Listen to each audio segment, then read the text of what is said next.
नमस्कार मैत्रिणो, संगीता किचन रेसिपीमध्ये तुमचं अगदी मनापासून स्वागत आहे. बघा, आज आपण खास मुलांना आवडेल अशी चटपटीत रेसिपी बनवूया बरं का. हे बघा, इथं मी एक ताटली घेतलेली आहे आणि वाटण घेतलेलं आहे. पाहू शकता तुम्ही मैत्रिणो. हे वाटण बी असं आहे, याच्यामध्ये कोथिंबीर, जिरं, आलं, लसूण आणि फक्त मैत्रिणो 3 मिरच्या. मुलांसाठी काय, आपण सगळ्यांसाठी सुद्धा हा नाश्ता बनवणार आहे. मुलं तर काय, मोठीसुद्धा आवडीने खाणार, अगदी मटक्या देत. मग चला लागूया तयारीला. पहा मैत्रिणो, आपण एका ताटामध्ये हे पूर्ण वाटलेलं काढले बरं का, आबडधोबड वाटलेले. त्याच्यानंतर मी इथं 5 अंडी घेतलेत. खूप छान नाश्ता आहे हा आणि अक्षरशः प्रत्येकाला सँडविच खाऊन कंटाळा आला असेल तर अशा पद्धतीने हे सँडविच बनवून तर पहा मैत्रिणो, अगदीच कमालीचं. चला, आता इथं पूर्ण टाकलेले आहेत बघा, मी 5ही अंडी फोडून टाकल्यात. त्याच्यानंतर आपण चवीपुरतं मीठ टाकणार आहे पहा. आणि आता पूर्ण हा काट्याचा जो चमचा असतो ना मैत्रिणो, काट्याचा, त्याने मी हे मिक्स करून घेणार आहे. काट्याच्या चमच्याने काय होतं, हे पूर्ण असं अंड्यामधलं असं चिकट असतं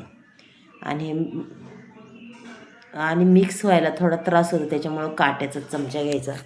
पाहू शकता पूर्ण कसं असं मिक्स होत चाललं आहे.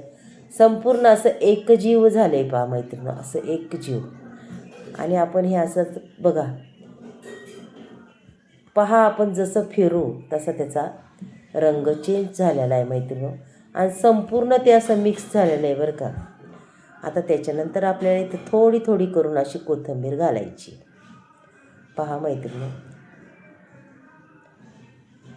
कसं आहे, पोहे, उपमा, इडली, डोसा खाऊन जर कंटाळा आला असेल तर अशा पद्धतीने जर नाश्ता बनवला तर खरंच खूपच अप्रतिम आणि अक्षरशः तोंडाला चव येणारा. पहा मैत्रिणी, आता इथं आपण संपूर्ण मिक्स केलेलं आहे. आता आपण इथं मोठे मोठे ब्रेड घेतलेत बघा, छोटे बी नाही. आता तो ब्रेड फक्त त्याच्यात असा खालवर करायचा आहे आपल्याला, जास्त काही करायचं नाही बरं का वेगळं.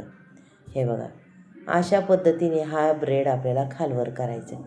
आता मी तुम्हाला दाखवते. इथं पॅनमध्ये उगाच थोडंसं तेल टाकायचं, जास्तही तेल टाकायचं नाही. आणि ह्या पॅनला अजिबात चिकटत वगैरे नाही बरं का मैत्रिणी. पॅन खूप छान आहे. अक्षरशः अंडं ओतलं तरी असं सरकने निघतं, न घालता निघतं त्याच्यातून. चला आता हो का. आणि हा ब्रेड आपल्याला त्याच्यावर ठेवायचा आहे. अक्षरशः बारीक गॅस करून मैत्रिणी त्याच्यावर ठेवायचे पहा. मी अक्षरशः बारीक गॅस केला आहे आणि त्याच्यावर ठेवले. आपल्याला मग 1 मिनिटभर त्याच्यावर झाकण ठेवणार आहे. जास्तही नाही, फक्त 1 मिनिट, 1-अर्धा मिनिट. आणि बारीक गॅसवर ते ठेवलेलं आहे पाहू शकता. आता आपण बारीक गॅसवर तर ठेवलं आहे मैत्रिणी, पाहूया. आणि तुम्ही जरी नाही झाकण ठेवलं तरी काही प्रॉब्लेम नाही बरं का मैत्रिणीनं. त्याच्यावर काय असं नाही की आपलं झाकण ठेवायला लागतं. नाही ठेवलं तरी पण मी ठेवलं एक, म्हणजे थोडीशी वाफ देण्यासाठी. बघा, आता मी हे काढून घेते पहा. झाकण काढले, त्याच्यानंतर आपल्याला पलटी मारायची बरं का. पाहू शकता मंद गॅसवर ठेवल्यावर कसं त्याचा आकार दिसतो पहा. असं झाले का नाही, मस्त अगदी खरपूस असं भाजून निघतं ते. आता काही गरज नाही आपल्याला झाकण ठेवायची, फक्त आता हे भाजून घ्यायचे पहा. अगदी सुंदर असं भाजून घ्यायचं आहे. पटकन मी लगेच दुसरंही टाकणार आहे पहा. खरपूस असं भाजलं आहे. मग पहा, आता इथं तुम्हाला मी 2 दाखवणार आहे करून. बघा, आपली 2 झाले छान मैत्रिणी. पहा, हा मऊ लुसलुशीत नाश्ता, वरून जरा थोडा कुरकुरीत. मग असा नाश्ता कोणाला नाही आवडणार हो. आवडणार कराय, एक जर खाल्लं तर चिकार झालं. मग हे सँडविच तुम्हाला कसं वाटलं मैत्रिणी, तुम्ही नक्कीच मला सांगा. आणि अशा पद्धतीने तुम्ही सँडविच करणार का तेही मला सांगा. आणि तुम्ही जर असे करून त्याच्यात परत पुन्हा भाजून घेतले भाज्या भरून तरी ते खूप छान होतं बरं का. तुम्हाला म्हणन तसं ते करता येईल आणि खाता येईल. पहा, मस्तपैकी असं हे सँडविच खायला कोणी कटळण का हो. पहा, आता छान तुकडे केल्यात, खायला बी मस्त. चला मैत्रिणी, उद्या भेटूया. बाय.